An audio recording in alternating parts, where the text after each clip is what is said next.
देखिए, जब तक राजी से बात मानी जाती कह रहा है, जब उनकी सुनवाई नहीं होगी तो लास्ट में तो आंदोलन होगा ही। और जब ये आंदोलन में नहीं सुना जाएगा तो हम तो अपनी जान दे देंगे और ये भी चुनाव नहीं होने देंगे। नरेंद्र मोदी जी की सरकार जब से बनी है, ये जंतर मंतर तरस गया था लोगों को देखने के लिए। आज धन्य हो गया ये जंतर मंतर, दोबारा से लाखों की संख्या में लोग यहाँ उपस्थित हो गए।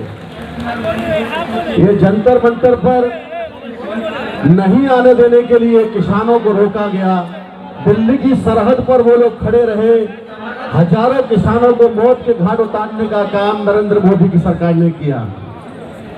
आज देख लीजिए नरेंद्र मोदी जी, ये जंतर मंतर दिल्ली के हृदय स्थल पर, यहाँ पर लाखों का कारवां आ गया है। ये जनसैलाब आया है आज की तारीख में।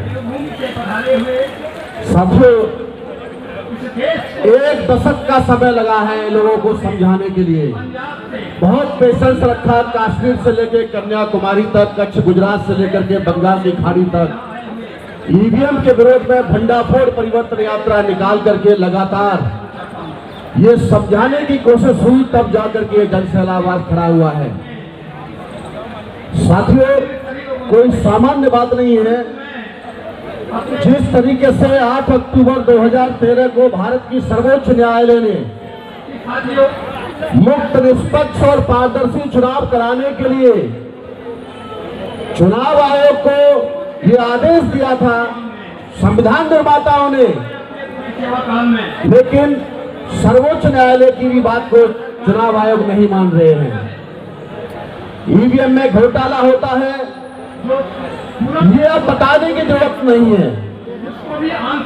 और हर बार चुनाव आयोग एक ही बात कहते हैं उनके अधिकारी कि हमारी जो मशीनें हैं वो फुल प्रूफ हैं, कोई घोटाला नहीं होता है। ये बयान देने का काम होता है। तमाम टेक्निकल एक्सपर्ट को लेकर के सुप्रीम कोर्ट ने निर्णय सुना दिया। लोगों के वोटों की चोरी नहीं बल्कि डकैती हो रही है। नरेंद्र मोदी देश के प्रधानमंत्री जहां से चुन करके आए हैं, बनारसी से, उस वाराणसी में जितनी वहां की जनता ने वोट डाला उससे 1,87,000 वोट निकला, ज्यादा वोट निकला। मगर चुनाव आयोग ने आज तक जवाब नहीं दिया कि वो आखिर क्यों निकला। साथियों, ये भाजपा के लोग खुल्लम खुल्ला कहते हैं कि हमारे कभी 400 पार का नारा, आप बटन कहीं भी दबाओ, जीतेगा तो भाजपा का ही। आखिर किसके बलबूते पे कहते हैं?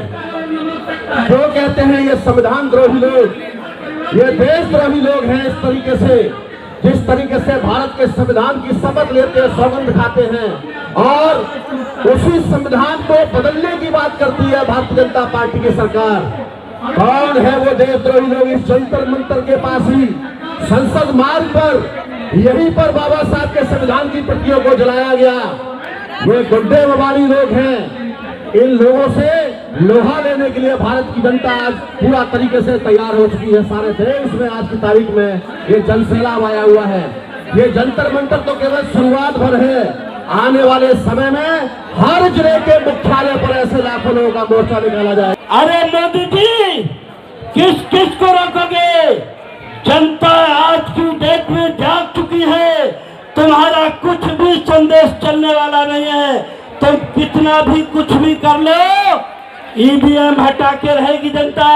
हम संपूर्ण देश की जनता जाग चुके हैं। बहुजन समाज संपूर्ण देश की मूल निवासी समाज आपकी इस ईवीएम की लड़ाई आज ऑल इंडिया में, वर्ल्ड में फैल चुकी है कि भारत में नाजायज सरकार बनाई गई है। देश नहीं बदल रहा है, मोदी देश बदल रहा है। इस देश में लोगों को कुछ नहीं चाहिए, भाईचारा चाहिए। ये आज इसके घर में ईडी, आज उसके घर में ईडी।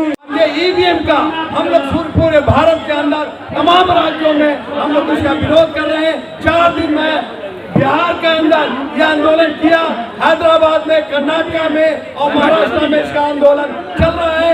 इलेक्शन कमीशन को झुकना होगा और हमारे साथ जो सुप्रीम कोर्ट और हाई कोर्ट के तमाम जो वकील हैं इसके लिए लगातार प्रयास कर रहे हैं। हम तमाम लोग ईवीएम को हटाएंगे और बैलेट से चुनाव कराएंगे। और अगर ईवीएम का से इलेक्शन कराते हैं तो बाबा मिश्राम जी के नेतृत्व में हमने ये घोषणा कई मीटिंग में किया है कि हम लोग ईवीएम मशीन को तोड़ देंगे, चुनाव नहीं होने देंगे।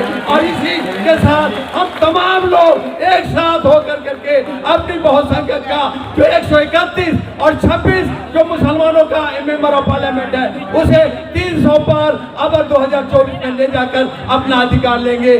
जय हिंद, जय भारत, जय भीम, जय संविधान। बहुत बहुत धन्यवाद सर।